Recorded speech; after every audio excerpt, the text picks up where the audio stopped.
Hello, today I'll be creating these.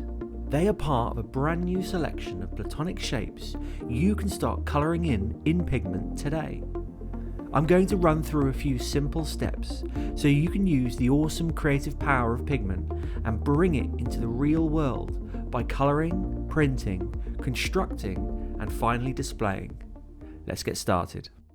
I've selected the cube shape and the first thing I'm going to do is start filling out the background of each of the sides.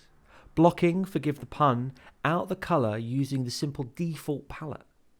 I've chosen to make each of the sides a different colour, and on reflection I might have been better to actually make it a consistent darker shade. This would bring out the foreground elements and make new shapes in the corner when we construct our final piece. But one of the many great things about Pigment is that I'm not constrained to a single version of this. I can make as many of these as I like and then print out an infinite amount of versions. And it's in this vein that I want to carry on the direction of this, but then overlay and freehand some different colours to explore those corner shapes. I want to create 6 different colour combinations, one for each side. But that's a lot of creative decisions I need to make in this single video. And I don't want to be bogged down by that many choices. So I've simplified my process and Pigment again has made this very easy for me. I'm going to use one of Pigment's pre-made colour palettes for each side. I'll use all 9 colours in each of those palettes, and my only real consideration is that the colour palette needs to be complementary to the background colour I've already chosen and different to the surrounding sides. Now the fill tool helps me make quick work of this process, letting me focus on the outcome. But although this video has been sped up, you can see that when I do make mistakes or I simply miss out areas, I can quickly amend them by finding the colour in the palettes or quickly using the colour picker to fill in those gaps. Once I've finished filling out those corners, we have ourselves our first complete version. It will also be the basis for our next ones, versions with gradients, blurs, decorations, or in this example, a splash of colour in the corner. I'm going to explore what those corners look like as a single element. But I don't want to be too precise about it. I want the colour to be unconstrained by the lines. I like the idea that someone has come along to my original and graffitied my work. We can do that by simply going into the freehand mode and selecting the splatter brush and liberally brushing over the corners. Because we'll be cutting this out, we don't have to worry about going over the lines.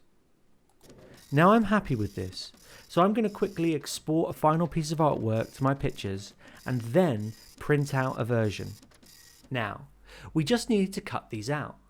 I'm using a craft knife with a metal ruler and a cutting board so I don't ruin my desk. But alternatively, scissors are just as good. Now I have to say, if you're a young person, please ask an adult for help. Fingers don't grow back and I have no tutorial for stitching them back on. Now, all we need to do is keep as close to the lines as possible. But if you make a few mistakes across the folds, like I have here, they'll be hidden, and as long as the glue can stick them to the other side, it's not a problem. Once we've removed the excess paper, it's time to start folding. Now I strongly recommend folding the paper before you start doing any gluing. And once you've finished carefully folding along the lines, flatten it back out with the black tabs folded inwards. Now, as a top tip, grab some recycling paper and place over your board or desk. So when you do start gluing, you don't cover your board or desk in glue, making it effectively unusable. Now, liberally add the glue to just the tabs. We can now begin to fold our paper into our final square. The folding itself is extremely simple, so if you find you have white squares facing outward, you've probably gone the wrong way. The key is to firmly connect the tabs to the inside and align the different sides. As I've started to build our final shape and connect these sides, I really begin to see the creative opportunities we have in these shapes that are appearing in our corners. I've also noticed that I've simply used straightforward printing paper and the possibility of using different coloured cards and different types of textured cards might affect our final Platonic shape. And finally, maybe not even colouring some of these, but instead cutting them out when we've printed. So we create some really interesting light shades that we can place a small light in the middle.